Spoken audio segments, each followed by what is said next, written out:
Hello and welcome to the first lecture of the course. We are going to start with the CIA Triad, which stands for Confidentiality, Integrity, and Availability. The CIA Triad is used in every single domain of cybersecurity, and you must be perfectly clear about each of the components. Let's have a detailed look at the components of the CIA Triad. So C stands for Confidentiality. Now you need to be sure that your data is confidential when it is stored, when it is being transmitted, and when it is being processed. So you need to make sure that your data is hidden and it is only visible to authorized users. The classic way of enforcing confidentiality is through encryption. Encryption makes your data secure so that it is not visible to unauthorized users. Some violations of confidentiality include packet sniffing. So that happens when your data is being transmitted over a network and somebody captures your traffic. Confidentiality is also violated when somebody is able to successfully break the encryption that you use to protect your data. But it can also sometimes happen due to unintentional human error when a user inadvertently exposes data. The second component is integrity, which means that your data must be accurate and complete, and that it has not been modified. Typical violations of integrity happen when you transmit your data from one point to the other and a man in the middle intercepts your traffic and he modifies your data. Integrity is typically enforced through hashes. Hashes are a kind of summary or a message digest of your original data, so that if anything changes in your data, the hash would also change. So at the destination, the receiver can simply check the hash to make sure that the data has not been modified. Typical violations of integrity include modification of data, especially during transit. The last component is availability, which means that data is available as and when required.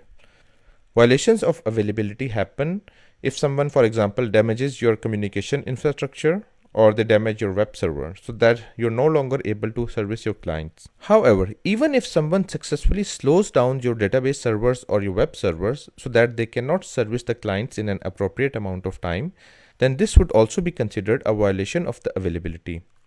Typically, availability is enforced through redundancy.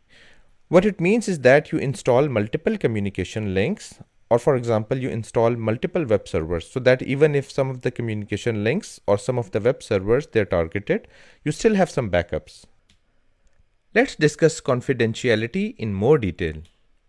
So as we discussed, confidentiality refers to protecting or hiding your data so that it is available only to authorized users. Now the internet is a public network which is very insecure. So if you're sending your data in plain text over the public internet or even any other public network, then it means that there's a good chance that people can eavesdrop on your data, which is in plain text, and this would constitute as a violation of the confidentiality of the data because now it is available to people who are not authorized. The classic way of enforcing confidentiality is by encrypting your data.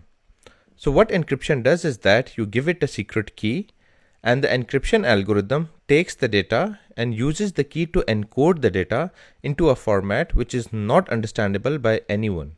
So even if somebody gets a hold of a copy of your data, they would not be able to decode this data easily. And this provides significant benefits in comparison to sending your data in plain text. So this is the main idea of confidentiality. You want to make sure that your data is encrypted. It is in a format that even if it is compromised, you still have a reasonable certainty that it would not be easily broken.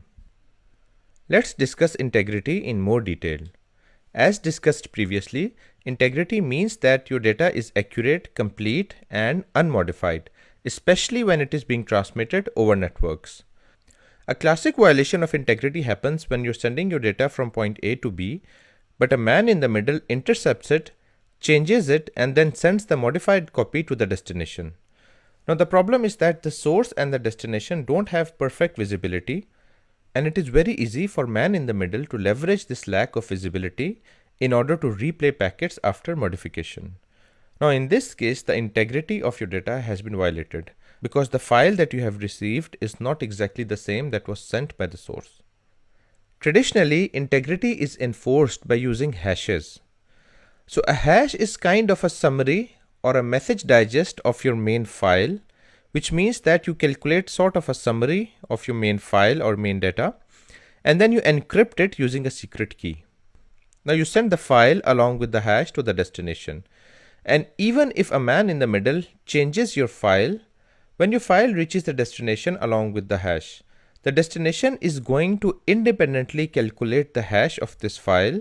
So the destination is going to do its own calculations, and then he's going to compare the two hashes. If there has been any modification in the file compared to the original file, the two hashes won't match. And this is how the destination would be able to detect that there has been a compromise of the integrity of the file. Let's discuss availability in more detail. As discussed previously, availability basically means that your data must be available as and when required. Malicious attackers can damage the availability of your infrastructure, data, or your applications in a number of ways. They may attack communication links between clients and your servers, making it difficult or impossible to reach your servers, or they may directly attack your web or application servers. Now please note that the attack can be partial. So the attacker doesn't need to completely break off the communication link.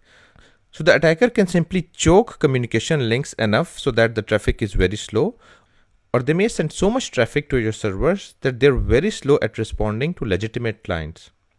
The classic way of enforcing availability is by using redundancy. So for example, if you have multiple web and database servers, even if some of your servers go down or the attacker sends excessive traffic to them, we can simply load balance and ensure availability. Similarly, we can also employ multiple communication links and so on. So that concludes our lecture on CIA. Please remember that the CIA Triad is of paramount importance in cybersecurity, and we'll be using these terms throughout the course. I'll see you in the next lecture.